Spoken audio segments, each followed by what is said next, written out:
बिस्मिल्लाहिर्रहमानिर्रहीम। नाज़रीन अस्सलाम वालेकुम, मैं हूं इमरान वसीम। नाज़रीन, आज सुप्रीम कोर्ट में इस्लामाबाद हाई कोर्ट के जजेस की जानिब से लिखे गए ख़त पर अदालत उज़्मा का 7 रुकनी बेंच समाअत करने जा रहा है।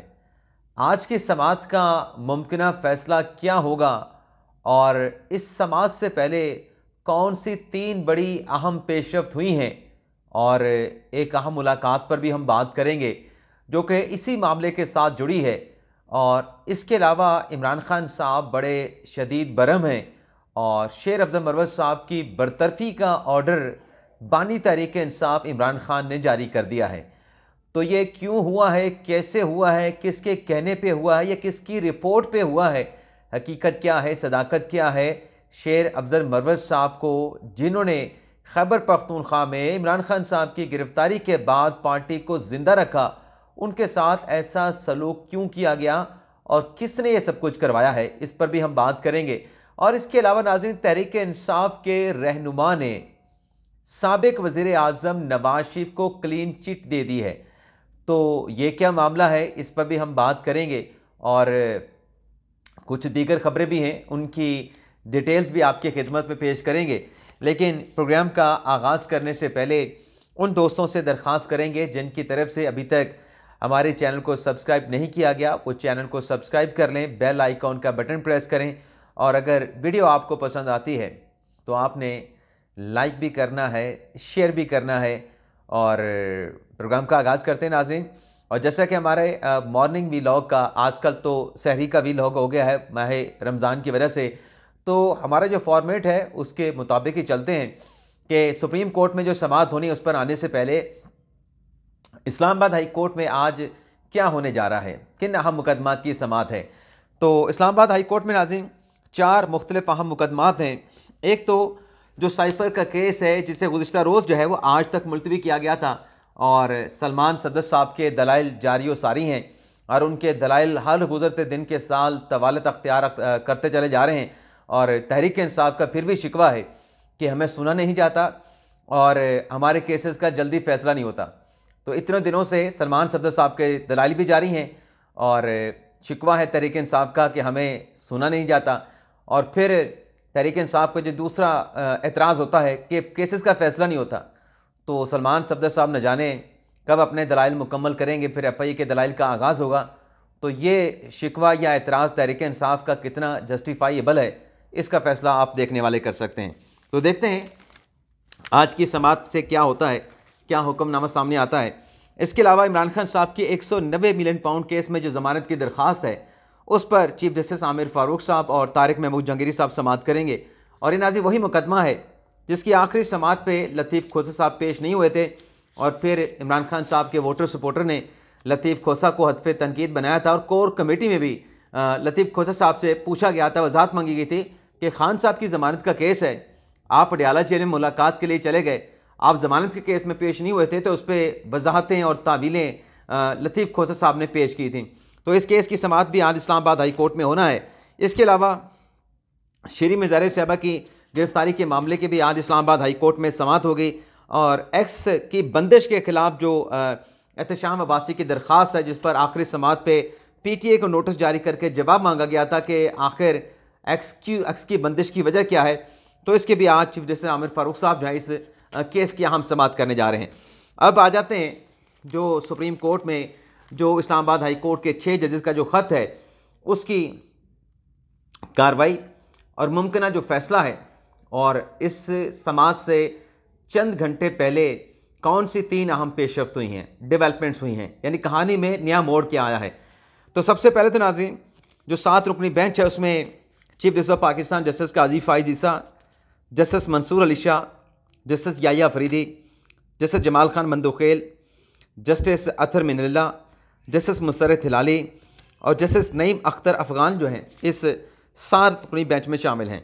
अच्छा, इसमें नाज़रीन एक जो पेशरफ्त हुई है कि लाहौर का हाई कोर्ट बार एसोसिएशन, जिसने हुकूमत पाकिस्तान और वफाक पाकिस्तान को फ़रीक बनाते हुए एक आर्टिकल 184(3) की पटिशन सुप्रीम कोर्ट में दायर की।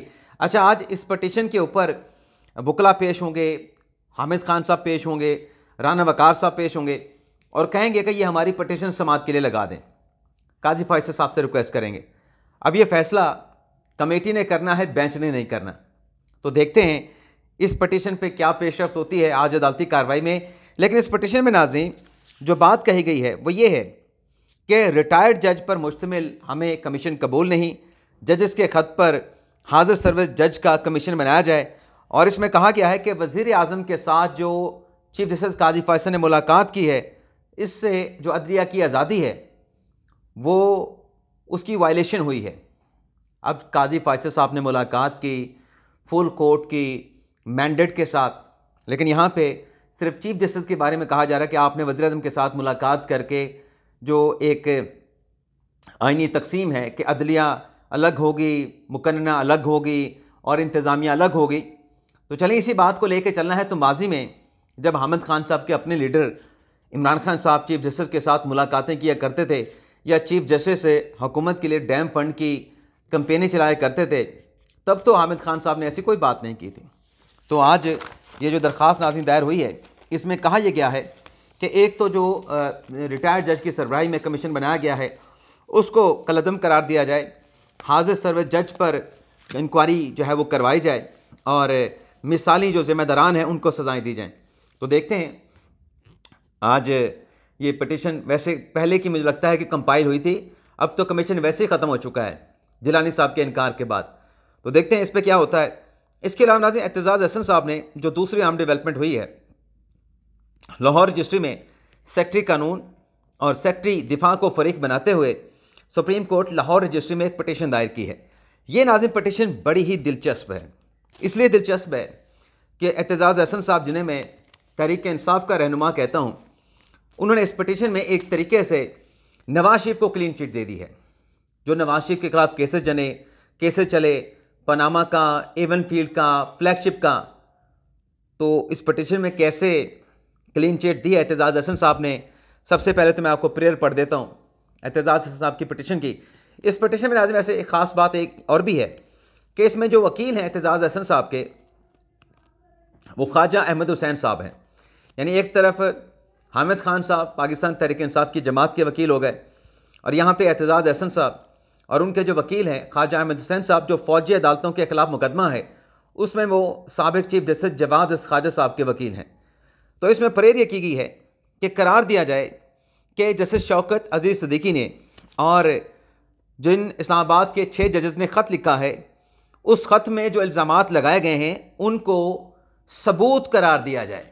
यानी सुप्रीम कोर्ट जजेस के लगाए गए इल्ज़ामात को सबूत करार दे और ये डिक्लेयर करे कि जो ISI और उसके ऑपरेटिव हैं वो अदालती मामलात और फैसलों में मुदाखलत कर रहे हैं, इस्लामाबाद हाई कोर्ट और डिस्ट्रिक्ट जुडिशरी के। अब यहाँ पे नाज़रीन जो ये बात कह रहे हैं, शौकत अज़ीज़ सिद्दीकी साहब ने इल्ज़ाम क्या लगाया था? उन्होंने इल्ज़ाम लगाया था कि मेरे पास फैज़ हमीद आए थे नवाज शरीफ और मरीम नवाज़ के केसेस पे बात करने के लिए कि आपने उनको सज़ाएं सुनानी हैं।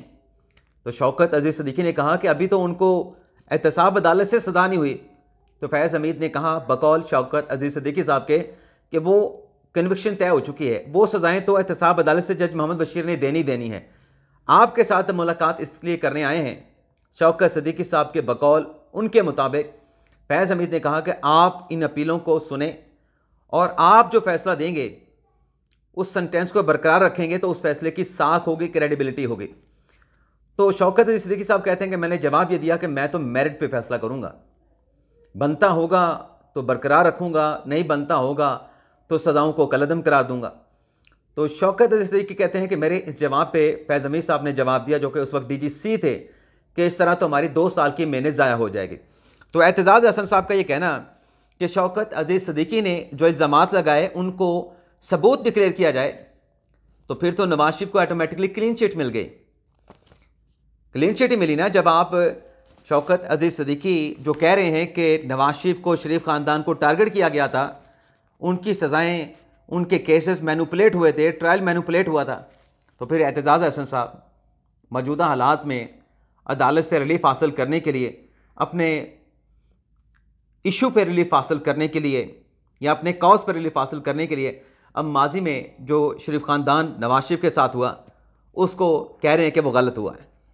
आगे कहते हैं कि ऐसे तमाम इक़दामात को जो कि मुदाखलत के हवाले से उठाए गए हैं दिखने वाले लोगों की तरफ से या जो नज़र नहीं आते उन कुव्वतों की तरफ से, उन तमाम इक़दामात को गैर आइनी गैर कानूनी करार दिया जाए और हाजिर सर्विस जजेस का 3 रुकनी कमीशन बनाए जो इस बात का तयन करे कि वो कौन से अफसरान हैं या ISI के ऑपरेटिव हैं जो अदालती मामलात में मुदाखलत के मुर्तकब हुए हैं। और इसमें इस्तदा ये की गई है कि जो मुलव्विस लोग हैं, ज़िम्मेदारान, चाहे वो सरकारी अफसरान हैं, हसास इदारों के अफसरान हैं, उनके ऑपरेटिव हैं, उन्हें नौकरियों से बरतरफ करने का हुक्म दिया जाए और अगर वो रिटायर्ड हो चुके हैं तो उनकी जो पर्क्स एंड जो मराहत हैं या जो पेंशन है वो ख़त्म की जाए। और मज़ीद कहा गया है कि वफाकी हुकूमत को इस मामले पर रूल्स और तरीक़ाकार बनाने का हुक्म दिया जाए। और फिर कहा गया है कि वज़ीर आज़म और मुवस्सला अफ़वाज के सरबराहान को हुक्म दिया जाए कि वो एक मरासला जारी करें जो उनके नीचे मातहत अफसरान हैं, जो उनके मातहत हैं, जो अदलिया पे असंदाज हो रहे हैं, उनको अहकामात जारी किए जाएं कि बल्कि वार्निंग जारी की जाए कि वो आइंदा ऐसे किसी सरगर्मी में इन्वॉल्व ना हों। और अगर कोई हो तो उस वार्निंग ने मरासले में ये भी कहा जाए कि फिर उनको कॉन्सिक्वेंसेस का सामना करना पड़ेगा। एतजाज़ हसन साहब ये कहते हैं कि ये जो ऑर्डर है जो कि वज़ीर आज़म और मुसल्लह फ़ौज के जो सरबराहान हैं जो जारी करेंगे, ये पब्लिक भी किया जाए और इसे मुतल्लिका वेबसाइटों पे जारी भी किया जाए। तो लाहौर रजिस्ट्री में ये पिटिशन एतजाज़ हसन साहब ने दायर की है, तो इस पर देखते हैं क्या डेवलपमेंट होती है। आज इंटरटेन होती है। वैसे नाज़िम, मेरे अपने अंदाजे के मुताबिक जो बार की पिटिशन है, लाहौर हाई कोर्ट बार की, या जो एतजाज़ हसन साहब की पिटिशन है, इनको सबसे पहले तो अपना लोकल स्टैंड आई साबित करना पड़ेगा। और अगर मेरी राय पूछेंगे तो इनका लोकल स्टैंड आई कोई बनता नहीं है। प्रूव कर दें तो बन जाएगा, लेकिन मेरी नज़र में नहीं बनता। लेकिन हो सकता है कि इनको पार्टी ना भी बनाया जाए, लेकिन इनको सुन लिया जाए कि कहना क्या चाहते हैं, ताकि इनकी तशफ़ी भी हो जाए। लेकिन मुझे भी पता है कि इनको सुन भी लिया जाए, अदालत इस नुक्ते से अगर सुने कि इनकी तशफ़ी हो जाए, इनकी फिर भी तशफ़ी नहीं होगी, चाहे इनको पार्टी भी बना लिया जाए। तो देखते हैं आज इस पर क्या ऑर्डर होता है।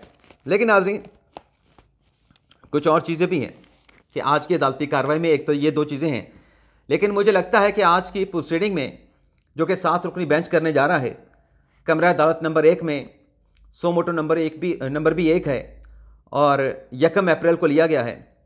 आज बहुत सारी चीज़ें रिवील होंगी, बहुत सारी चीज़ें या बहुत सारे चेहरे बेनकाब भी हो सकते हैं। जो पिछले चंद रोज़ में इस ख़त के मामले को लेकर ढिंढोरा पीटा गया, जो सोशल मीडिया की कैंपेनें चलाई गईं, जैसे जिलानी के ख़िलाफ़, काजी फायसा के ख़िलाफ़, आज की कार्रवाई में इस हवाले से भी कोई बड़ी पेशरफ्त या जजेस के बड़े रिमार्क सामने आने का भी इम्कान है। तीसरी पेशरफ्त नाज़रीन ये हुई है कि जो इस्लामाबाद हाई कोर्ट के 8 जजेस को मशकूक ख़त मिला, जिसमें अमेजिश थी, कुछ मशकूक केमिकल्स की, उस पर अब CTD ने, इस्लामाबाद की CTD ने मुकदमा दर्ज कर लिया है। और उस मुकदमे में नाज़रीन ये कहा गया है कि तहरीक नमूस पाकिस्तान का हवाला दे के जस्टिस सिस्टम को निशाना बनाया गया, धमकाया गया है और उस लेटर में धमकी के मखसूस अल्फाज का इस्तेमाल भी किया गया है। अब नाज़रीन, यहाँ पे मेरा एक सवाल है कि इस्लामाबाद हाई कोर्ट के 6 जजेस को ख़त तो आता है और उस ख़त के ऊपर इस्लामाबाद के जो हुकाम हैं पुलिस के, उनको बुला लिया जाता है, उनको तलब कर लिया जाता है और उनसे कहा जाता है कि आप इसका मुकदमा दर्ज करें और मामले की इन्वेस्टिगेट करें, डिटरमिन करें कि इसके पीछे है कौन, किसने धमकी दी है। चंद घंटों के अंदर इस सारे मामले की FIR दर्ज हो गई। उसमें इंसदाद दहशतगर्दी का जो एक्ट है वो दफ़ात भी शामिल कर ली गई।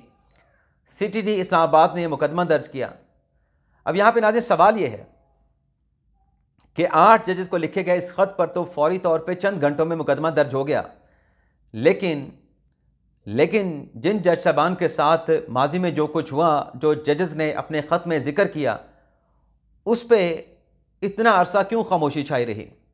जज साहबान इतना अरसा क्यों खामोश रहे? अगर चंद घंटों में ये तो जान से मार देने वाली धमकी थी, इसका मुकदमा दर्ज कर लिया गया। वो जो अदालती मामलात में मुदाखलत वाला मामला था, उस पर मुकदमात का इंदराज क्यों नहीं करवाया गया? सवाल तो बनता है कि क्यों नहीं मुकदमात का इंदराज कराया गया? जो धमकियां देने वाले थे या जो कैमरे लगाने वाले थे या जो मशकूक किरदार थे, उनके खिलाफ क्यों नहीं इंक्वायरी कराई गई? तो आज ये मामला भी हो सकता है कि सुप्रीम कोर्ट में ज़ेर बहस आए कि ये इतनी तेज़ी इस मामले पे दिखाई गई, तो पहले वाले मामलात पे क्यों नहीं दिखाई गई? तो देखते हैं इस पर क्या होता है। इसके अलावा नाजरीन, शेर अफजत मरवत साहब, जिन्होंने KPK में और उसका असर बाकी इलाकों पर भी पड़ा, सूबों पर भी पड़ा, तहरीक इंसाफ को ज़िंदा रखा। बानी तहरीक इंसाफ इमरान खान साहब की गिरफ्तारी के बाद ये दावा मरवत साहब करते भी हैं कि सब छुप गए थे, लेकिन मैंने पार्टी को मुतहरिक रखा। अब यह हुआ है कि इमरान खान साहब के हुक्म पर, इमरान खान साहब ने हुक्म दिया है कि उन्हें जो फोकल पर्सन तैनात किया गया है कि अडयाला जेल में कौन खान साहब के साथ मुलाकात करेगा, कौन नहीं करेगा, तो इस फोकल पर्सन की फहरिस्त से निकाल दिया गया है। बल्कि ये भी कहा गया है कि इमरान खान साहब ने हुक्म दिया है कि जो अपनी सोशल मीडिया की टीम बनाने का मरवत साहब ने ऐलान किया है, वो सोशल मीडिया टीम भी फौरी तौर पर शेर अफजत मरवत साहब जो हैं वो ख़त्म कर दें। और ये रिपोर्ट ये हुआ है कि यह हुक्म इमरान खान ने जो कोर कमेटी की सिफारिशात थी उसकी रोशनी में लिया है इमरान खान साहब ने। अब इसमें नाज़रीन क्या कहा जा सकता है मरवत साहब से कि आप फ्रंट फुट पे आके खेल रहे थे, आपकी कोशिशें हैं, आपकी कोशिशों का एतराफ़ होना चाहिए, लेकिन अब इस पर क्या कहना बनता है? जो खान साहब ने हुक्म दिया है, यही कहना बनता है कि होना राम है। मरवत साहब, होना राम है जो आपके साथ हुआ है। आप जो भी बात कर रहे थे वो दुरुस्त हो सकती है, उसके साथ इख्तलाफ भी हो सकता है, लेकिन नज़र आ रहा है कि आपके पाँव के नीचे से जो ज़मीन खींची गई है, ये कोई और नहीं बल्कि आपके अपने पार्टी के अंदर मौजूद ऐसे किरदार हैं, ऐसे लोग हैं जो आपको पीछे धकेलना चाहते हैं, आगे बढ़ता हुआ नहीं देखना चाहते। इसके अलावा नाज़रीन, एक और अहम खबर, KPK में सेनेट का इलेक्शन नहीं हुआ। ये जो जजेस के मामले के ऊपर बात की जा रही है ना कि इसके ऊपर कार्रवाई की जाए, मुतलका लोगों को नौकरियों से बरतरफ किया जाए, उनकी डिटर्मिनेशन की जाए, तो जो कुछ KPK में हुआ, पेशावर हाई कोर्ट ने हुक्म दिया था, इलेक्शन कमीशन ने भी हुक्म दिया था कि आप इंतखाबात, आप नौमुंतखब अरकान से हलफ लेंगे, स्पीकर साहब इस बात को यकीनी बनाएंगे, लेकिन स्पीकर साहब ने पेशावर हाई कोर्ट का फ़ैसला नहीं माना, इलेक्शन कमीशन का फ़ैसला भी नहीं माना। तो जो लोग कह रहे हैं कि जजेस के ख़त के ऊपर कार्रवाई हो, तो क्या स्पीकर KP असम्बली के खिलाफ तौहीन अदालत की कार्रवाई बनती है या नहीं बनती? अदालती अहकामात की अदूली तो हुई है। सेनेट के इंतखाबात जो रुके हैं, किस वजह से रुके हैं कि नौमुंतखब अरकान से हलफ नहीं लिया गया। तो इस पर नाज़रीन जो नज़रसानी की दरख्वास्त इस हुक्म के ख़िलाफ़ कि आप नौमुंतखब अरकान से हलफ लेंगे और फिर वो अपना जो बुनियादी फंडामेंटल राइट है कि राइट टू वोट का सेनेट के इंतखाबात में उसको एक्सरसाइज करेंगे, तो उससे रोकने की ये कोशिश थी। तो बुनियादी हकूक़ के इन्फोर्समेंट का ये मामला है। तो देखते हैं कि कंटेम्प्ट की एप्लीकेशन अपोजिशन के अरकान ने ग़ालिबन, जहाँ तक मेरी इतलात है, पेशावर हाई कोर्ट में फ़ाइल कर दी है। इस पर पेशावर हाई कोर्ट अब क्या एक्शन लेती है, देखते हैं नाज़रीन। इसके अलावा नाज़रीन, अलायंस तश्कील दे दिया है पाकिस्तान तहरीक इंसाफ ने, और ये अलायंस जो है इसकी सरबराही दी जाएगी, बल्कि दे दी गई है महमूद खान अचकज़ई को, और इस अलायंस में मौलाना फजल रहमान साहब को दावत देने की ज़िम्मेदारी महमूद खान अचकज़ई साहब को दे दी है। और ये अलायंस एहतजाजी मुज़ाहरे करेगा, जलसे करेगा, इज्तिमा करेगा। पहला इज्तिमा नाज़रीन 14 अप्रैल को कोयटा में होगा। और ख़ास बात यह है कि असद कैसर साहब उम्र की अदायगी के बाद 20 अप्रैल तक जो है वो लंदन में मौजूद होंगे। जमात इस्लामी भी इस अलायंस का हिस्सा होगी। दीगर सियासी जमातें जिनके तहफ़्फ़ुज़ात हैं इलेक्शन के प्रोसेस पे, उन्हें भी इस अलायंस में शामिल करने के हवाले से कोशिशें की जाएंगी। देखते हैं कि ये अलायंस कहाँ तक जाता है अपने एहतजाज या इज्तिमात के सिलसिले में। इसके अलावा नाज़रीन, इमरान खान साहब ने तो कल नाम लिया था अडयाला जेल में कि अगर बुशरा बीबी साहब को कुछ हुआ तो जनरल आसिम मुनीर साहब ज़िम्मेदार होंगे। इससे पहले बुशरा बीबी साहब ने कहा था कि अगर इमरान खान साहब को कुछ हुआ तो तब भी जनरल आसिम मुनीर शाह साहब ज़िम्मेदार होंगे। यानी कुछ भी हो जाए, ज़िम्मेदारी हमने आर्मी चीफ पे डालनी है। चलें डाल लें।